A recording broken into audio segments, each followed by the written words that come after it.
اتنے سارے لوگوں کو نوکریاں دی ہوئی ہیں. تو جو جس بجٹ کی بات, اور بائی دا وے عوامی ایکشن کمیٹی کہتی ہے کہ جی نان ڈیولپمنٹ بجٹ کو جو ہے نا اس کو ریشنلائز کیا جائے. کیسے ریشنلائز کیا جائے؟ نان ڈیولپمنٹ بجٹ جو ہے وہ سیلریز اینڈ پینشنز ہیں. جو ڈیولپمنٹ بجٹ ہے اس کا بھی کبھی کبھار حصہ نان ڈیولپمنٹ کی طرف جاتا ہے. یہ سب ہونے کے باوجود جو سڑکوں کا جال ہے, جو ہماری ہیلتھ فیسلٹیز ہے, جو ہماری ایجوکیشنل فیسلٹیز ہے, ایک چھوٹا سا علاقہ ہے آزاد جموں کشمیر جس میں 5 سے زیادہ گورنمنٹ یونیورسٹیز ہیں, اور یہ 2011 کے بعد سے بنی ہیں. 3 میڈیکل کالجز ہیں, 3 ڈویژنز ہیں آزاد جموں کشمیر کے, اور تینوں کے ڈویژنل ہیڈ کوارٹرز میں نہ صرف ہسپتال ہیں بلکہ ٹیچنگ ہاسپٹلز ہیں, یہ میڈیکل کالجز ہیں یہاں پر. آپ یہ ایک اور میں بات بتاؤں کہ ہمارے ان میڈیکل کالجز میں ان کو بنانا کیوں ضروری تھا؟ اس چھوٹے سے خطے میں 3 میڈیکل کالجز کیوں؟ لوگ سوال پوچھتے ہیں کہ 5 یونیورسٹی کی ضرورت کیوں ہے؟ کیونکہ مقبوضہ کشمیر سے نوجوان اور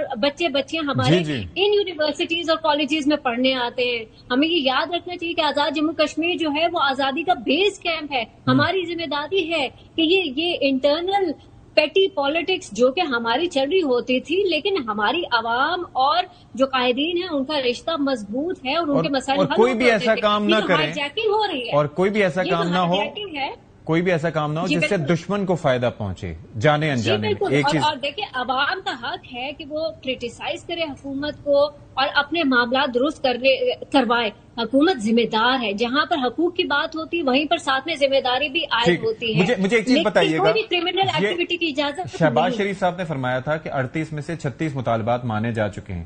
2 ایشوز کیا ہیں جن کے اوپر معاملات سارٹ نہیں ہوئے, اور اس کی بنیاد پہ اتنے احتجاج کی کال دینا, یہ کیا اس کی منطق ہے؟ دیکھیے 2 ایشوز ایسے ہیں جن کے لیے لیجسلیشن چاہیے. ٹھیک ہے. تو اس سے کلیئرلی پتہ چلتا ہے کہ جو لوگ یہ مانگ رہے ہیں نا مطالبات, جن کے انہیں پتہ بھی نہیں ہے کہ یہ مطالبات کیسے حل ہوں گے, ان کو پروسیس کا علم ہی نہیں ہے. ٹھیک ہے. کہ اس کے لیے یہ جو کہہ رہے ہیں, اور کس حق سے یہ لوگ کہہ رہے ہیں کہ جو 12 مہاجرین کی سیٹیں وہ ختم کی جائیں؟ کیا ان لوگوں کو یہ نہیں پتا کہ ہم نے جو رائے شماری ہے, جو پلیبیسائٹ ہے وہ ہونا ہے, اور اس کی وجہ سے چاہے کشمیری آزاد جموں کشمیر کے اندر ہے یا کہیں بھی ہے پاکستان میں, وہ رجسٹرڈ اسٹیٹ سبجیکٹ ہے, اور ان لوگوں کا ڈیٹا اس لیے پروٹیکٹ کیا جاتا ہے. یہ سارا سسٹم اس لیے ہے کہ جس دن ہمیں ہمارے پلیبیسائٹ کا حق ہوگا تو سارے کشمیری اس پلیبیسائٹ میں ووٹ دیں گے. تو یہ بے وقوف یہ کہہ رہے ہیں کہ جی ان 12 لوگوں کو نکالا جائے, اس میں سے 6 جو سیٹس ہیں وہ ویلی کی ہیں اور 6 سیٹس جموں کی ہیں. یہ ریپرزینٹیشن ہے آزاد جموں کشمیر کی. جو اسمبلی ہے وہ the state of Jammu and Kashmir کی representative. I got it ji. Farzana صاحبہ, thank you so much for your time ji. اور اس معاملے پہ ظاہر ہے کسی ایسے معاملے پہ سیاست نہیں ہونی چاہیے جس سے ملک کو نقصان پہنچے اور دشمن جو ساتھ ہی تاک لگا کے بیٹھا ہے اس کو فائدہ پہنچے. پروگرام سے فی الحال اتنا. اشفاق اسحاق ستی کو اجازت دیجیے. اللہ حافظ ناصر.